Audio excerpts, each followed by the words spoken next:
BFM Business, Intégral Placement, idée de placement.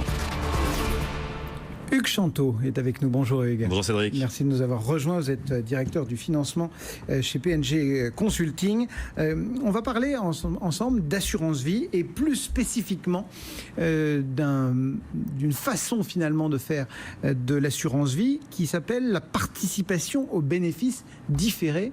Va déjà falloir sortir un petit peu le mémento à usage de la gestion de patrimoine pour nous dire ce que c'est que cette assurance vie avec participation différée. Alors, en premier lieu, ça reste un contrat d'assurance vie, d'accord, donc tel qu'on le connaît, sauf que cette assurance vie a une particularité qui s'appuie sur l'article A331.9 du Code des assurances, qui fait que sur ce contrat, une partie des bénéfices réalisés n'est pas versée tout de suite au client, mais elle est provisionnée dans une poche à part, dans une poche de provision pour participation aux bénéfices différés. Et cette poche est à part pendant 8 ans, si vous voulez, donc sur les bénéfices réalisés par le contrat. Donc traditionnellement, on perçoit au fil de l'eau les bénéfices. Exactement. Là, c'est pas le cas. Voilà, tout à fait. Là, les bénéfices, ou du moins une partie des bénéfices, on va rentrer un peu plus dans le détail. Comment ça fonctionne, oui. Alors, comment ça fonctionne ? On va imaginer un contrat à 100 000 euros, d'accord ? Un contrat à 100 000 euros, investi 100% sur le fonds en euros, pour faire simple, qui rémunère à 2%, d'accord ? Sur ce contrat, un contrat classique, vous aurez chaque année 2% et votre capital va croître 102 000 euros, etc., etc., d'accord ? Si vous faites un retrait là-dessus, vous avez une imposition, c'est évident.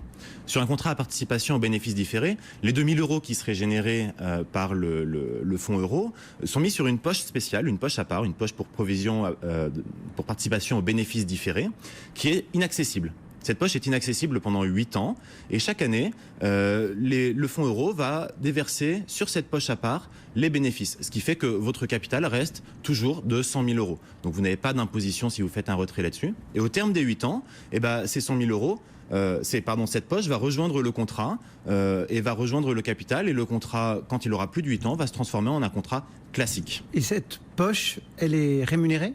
Alors cette poche est rémunérée, tout à fait. Elle est rémunérée en fait au taux du fonds en euros. Donc effectivement, ça peut être moindre que si vous êtes sur des actions, etc., etc. Néanmoins, vous avez une rémunération sur cette poche équivalente au taux du fonds en euros. Parce que pour qu'on comprenne bien, vous avez pris un contrat lambda avec 100% de fonds en euros, mais cette participation différée, on peut très bien l'appliquer avec des UC. Alors on peut l'appliquer avec des unités de compte, effectivement, seulement sur certaines unités de compte, c'est-à-dire sur les unités de compte de distribution. Les unités de compte de capitalisation vont voir leur valeur augmenter, les unités de compte de distribution vont distribuer, et effectivement, sur cette partie distribuée, ça ira dans la poche différée. Ça marche aussi bien avec les SCPI et les EPCI, qui sont des unités de compte et qui détachent finalement des loyers ou des coupons régulièrement. Quels sont les avantages de choisir cette option, cette poche bloquée pendant 8 ans ? Alors il y a 3 avantages majeurs. Le premier, vous l'aurez compris, je l'ai dit il y a un instant, c'est d'éviter les frottements fiscaux pendant les 8 premières années du contrat, puisque si votre capital reste stable, vous n'avez pas d'imposition lorsque vous faites un retrait. Le deuxième avantage qu'on a, c'est l'ISF. Au titre de l'ISF, cette poche n'est pas comptée dans le calcul de l'ISF. Donc tous les intérêts qui sont accumulés au sein de cette poche ne rentrent pas si vous êtes assujetti à l'ISF. Donc pendant 8 ans d'ISF, les 100 restent 100 Exactement. À la manière d'un contrat de capitalisation, si vous voulez. Sauf que ce n'est pas un contrat de capitalisation. Et le troisième avantage, qui est un peu la cerise sur le gâteau, si l'on veut, c'est que les prélèvements sociaux sont différés à la 8e année. Donc pendant ce temps, vous capitalisez sur 100% de la distribution que vous avez reçue, si vous voulez. Aujourd'hui, il y a, on va dire, aucun risque. C'est 100% indolore de choisir cette option-là, en fait, ou est-ce qu'il y a des cas dans lesquels il faut être méfiant ? Alors, il y a un cas, le principal cas de risque, c'est le fait qu'en cas de rachat total avant les 8 ans du contrat, vous perdez cette poche pour participation aux bénéfices différés. En fait, cette poche, pour qu'elle ne soit pas comptée dans votre patrimoine, il faut qu'il y ait un aléa. L'aléa, en l'occurrence, ce n'est pas le décès, puisque en cas de décès, la poche est versée aux bénéficiaires. C'est le rachat total. Si vous faites un rachat total, en clair, si on ferme son contrat, si vous fermez votre contrat avant les 8 ans, vous perdez cette poche. Ah oui, perdu. Perdu. Est-ce qu'aujourd'hui, parce qu'on en parle énormément, Hugues Chanteau, il y a beaucoup de changements espérés, redoutés, attendus en termes de fiscalité, notamment du patrimoine.